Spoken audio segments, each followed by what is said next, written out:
അപ്പോ ഞാൻ പറഞ്ഞു വരുന്നത് എന്താന്ന് വെച്ചാൽ കേരളം കേന്ദ്രമാക്കി നമ്മൾ ബിസിനസ് റീഓർഗനൈസ് ചെയ്യുന്നു. ഇപ്പോ പോളിസി മാറിയതോടെ it is going to be boom time. നിങ്ങൾ മറ്റൊന്നും ആലോചിക്കണ്ട. പട്ടാഭിരാമന്റെ വിജയവാഡ കാർട്ടൽസ് തരുന്നതിന്റെ ഇരട്ടി ബിസിനസ് ഞാൻ ഉറപ്പു തരുന്നു.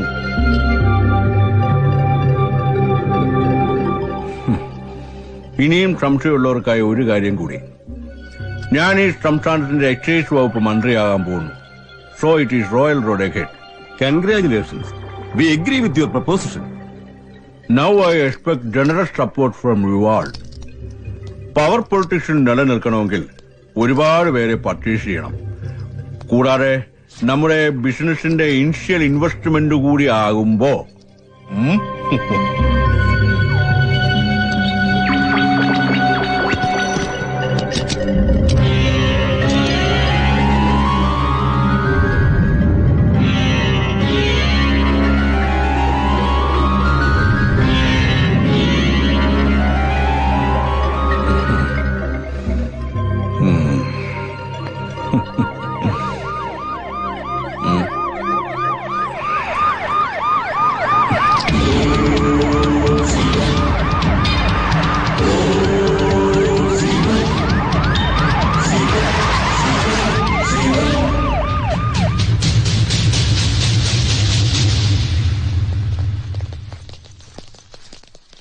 Sorry for the intrusion, gentlemen. Pardon? Hey, ഒച്ച വെക്കണ്ട. അരമന മുഴുവൻ അരിച്ചു പെറുക്കാനുള്ള കോർട്ട് ഓർഡറുമായിട്ടാണ് ഞാൻ വന്നിരിക്കുന്നത്. റഷീദ്, സെർച്ച്.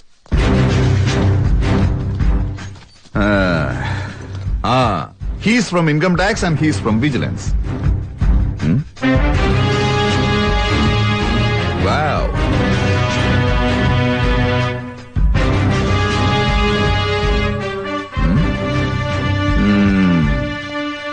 ആഹാ.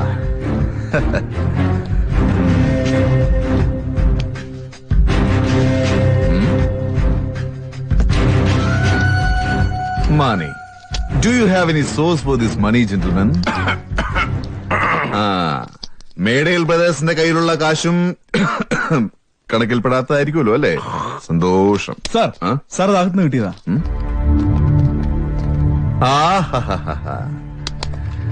High frequency wireless set. കൊള്ളാമല്ലോ മുതലാളി. മുതല് കമ്പിയില്ലാത്ത ഈ ഐറ്റവും വെച്ചോണ്ട് ആരോടാണാവോ മൊഴിഞ്ഞുകൊണ്ടിരിക്കുന്നത്. അപ്പോ നമുക്ക് പോവാം.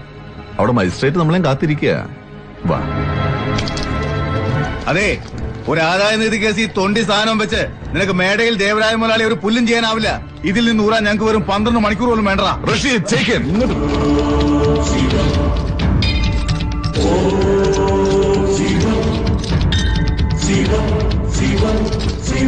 അയ്യോ, അത് പറയാൻ വിട്ടു. മുതലാളി തട്ടിക്കളഞ്ഞൊരു ചെട്ടിയാരില്ലേ, പഴനിവേൽ ചെട്ടിയാർ. അയാൾ ഭദ്രമായി സൂക്ഷിച്ച ചില ഡോക്യുമെന്റ്സ് ഈ ഭദ്രന്റെ കയ്യിൽ കിട്ടി. ഒരു 10-15 കേസ് ചാർജ് ചെയ്യാൻ അതൊക്കെ ധാരാളാ. പിന്നെ അങ്ങയുടെ പ്രധാന കിങ്കരൻ ഫ്രാൻസി എടുത്തിട്ട് നന്നായിട്ടൊന്ന് മെതിച്ചപ്പോ ചെയ്തു കൂട്ടിയ കാര്യങ്ങളൊക്കെ വളരെ കൃത്യമായിട്ട് ഇങ്ങോട്ട് പറഞ്ഞു തന്നു. ഇത്തവണ പർച്ചേസ് ചെയ്യാൻ ഇത്തിരി പാടാ ദേവരാജ. റഷീദ്, ഭദ്ര, നീ ഒന്നോർത്തോ, ഇത് 3ാം തവണയാ. നിന്റെ നല്ല കാലം ഇതോടെ തീർന്നു.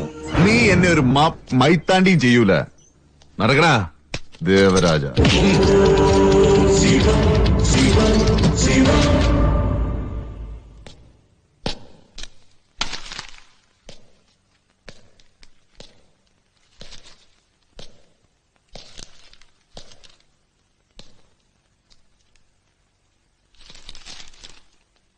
എന്താ സാറേ ഈ വെളുപ്പാങ്കാലത്ത്? ദേവരാജ മുതലാളിയും മറ്റുള്ളവരും ജാമ്യത്തിലിറങ്ങി. നിന്നെ ഇന്ന് കോടതിയിൽ ഹാജരാക്കും. റിമാൻഡ് ഉറപ്പാ. കേസ് മുന്നോട്ട് പോയാ ഊരാനും പാടാ. അത്രയ്ക്ക് ബലത്തിലാ എഴുതി പിടിപ്പിച്ചിരിക്കുന്നത്. പക്ഷെങ്കില് മുതലാളി നിന്നെ കൈയൊഴിഞ്ഞിട്ടില്ല. നിന്നെ പുറത്തു കൊണ്ടുവരാൻ ഒരു പണി ഒപ്പിച്ചിട്ടുണ്ട്. എന്താ സാറേ?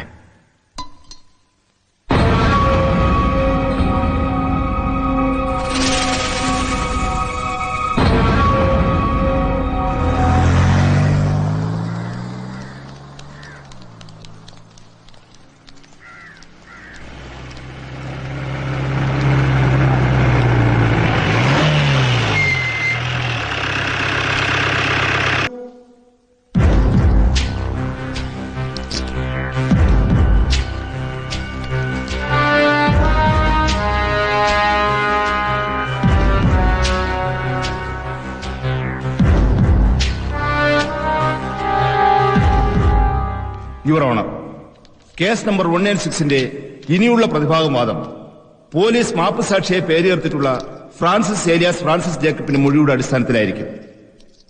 കേസ് അന്വേഷിക്കുന്ന ഉദ്യോഗസ്ഥന് ഫ്രാൻസിസിനോട് മുൻവൈരാഗ്യമുണ്ടെന്നതും പോലീസിന്റെ പീഡനത്തിനും സമ്മർദ്ദത്തിനും വഴങ്ങിയാണ് ഫ്രാൻസിസ് മാപ്പുസാക്ഷിയായി വ്യാജ പ്രസ്താവന നടത്താൻ തയ്യാറായതെന്നുമുള്ള സംശയം നിലനിൽക്കുന്നതിനാൽ അയാളുടെ മൊഴി രേഖപ്പെടുത്തി വിസ്തരിക്കുവാനുള്ള അനുവാദം തരണമെന്ന് ബഹുമാനപ്പെട്ട കോടതിയോട് അപേക്ഷിക്കുന്നു.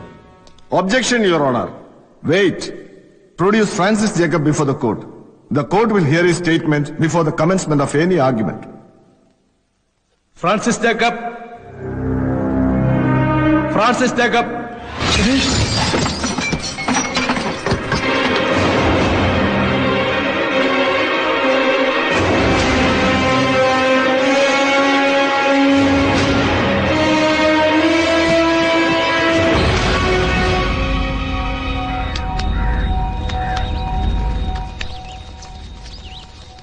തികച്ചും അസാധാരണമായ സംഭവങ്ങൾക്ക് ഇന്ന് സെഷൻസ് കോടതി സാക്ഷ്യം വഹിച്ചു. കേരളം മുഴുവൻ ഉറ്റുനോക്കിക്കൊണ്ടിരുന്ന മേടയിൽ ദേവരാജിനെതിരെയുള്ള കേസിന്റെ വാദം ഇന്ന് തുടങ്ങാനിരിക്കെ മാപ്പുസാക്ഷിയായി മൊഴി നൽകേണ്ടിയിരുന്ന ഫ്രാൻസിസ് ജേക്കബിന്റെ ജഡം ഇന്ന് കോടതിക്കുള്ളിൽ പ്രത്യക്ഷപ്പെട്ടു. ഫ്രാൻസിസ് ഇന്ന് പുലർച്ചെ മുതൽ ലോക്കപ്പിൽ നിന്നും അപ്രത്യക്ഷനായെന്ന പോലീസിന്റെ ഔദ്യോഗിക ഭാഷ്യം ആരും മുഖവിലേക്കെടുത്തിട്ടില്ല. പൈശാചികമായി ഈ സംഭവം തന്നെ ഞെട്ടിച്ചുവെന്ന് മുഖ്യമന്ത്രി പറഞ്ഞു. ഈ സംഭവത്തിന് ഉത്തരവാദികൾ ആരാണെങ്കിലും ശരി, ഈ ഗവൺമെന്റ് അവർക്കെതിരെ മുഖം നോക്കാതെ നടപടിയെടുക്കും. അക്കാര്യത്തിൽ യാതൊരു സംശയമില്ല.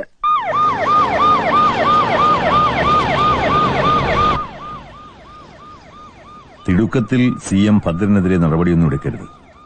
അയാളുടെ ഇന്നത്തെ അവസ്ഥയ്ക്ക് നമ്മൾ കൂടി ഉത്തരവാദികളാ. ദേവരാജനെതിരെയുള്ള തെളിവുകൾ അയാൾക്ക് എത്തിച്ചു കൊടുത്തത് പോലും നിങ്ങളുടെ നിർദ്ദേശപ്രകാരമാണ്. അത് മറക്കരുത്.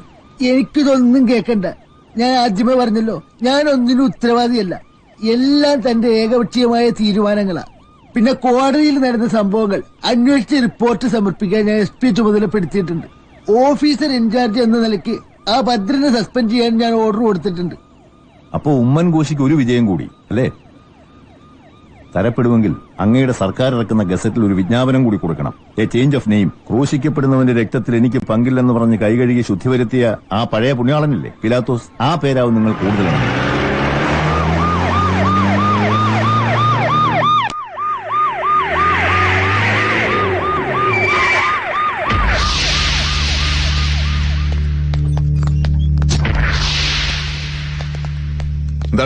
എന്താണോ ഇതൊക്കെ? സാറിന്റെ സെക്യൂരിറ്റിക്ക് ഞങ്ങളുടെ ഡ്യൂട്ടി കിട്ടിരിക്കുക. എനിക്ക് സെക്യൂരിറ്റി ഒന്നും വേണ്ട. സസ്പെൻഷനിലല്ലേ? എന്റെ സെക്യൂരിറ്റി ഞാൻ തന്നെ നോക്കിക്കോളാം. ഡിപ്പാർട്ട്മെന്റ് ഔദാര്യമൊന്നും എനിക്ക് ആവശ്യമില്ല. അല്ല സാർ, ഭീഷണിയുള്ള സ്ഥിതിക്ക് എന്റെ കാര്യം ഞാൻ നോക്കിക്കോളാന്ന്. വിളിച്ചോണ്ട് പോകല്ലേ അത്രയും. ചെല്ലേ, കൊണ്ടുപോ.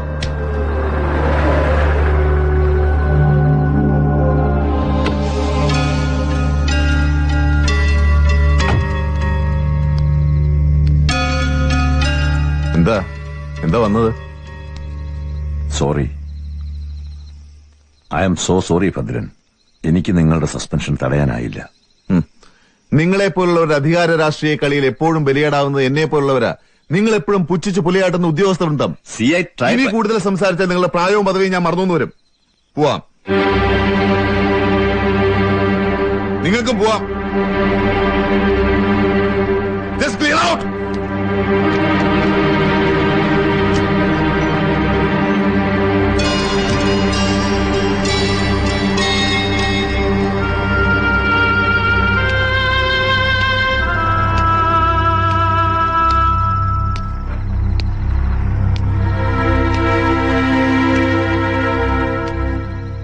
കുമാർജി, എന്നോട് പൊറുക്കണം. എല്ലാത്തിനും ഞാനാ കാരണക്കാരൻ.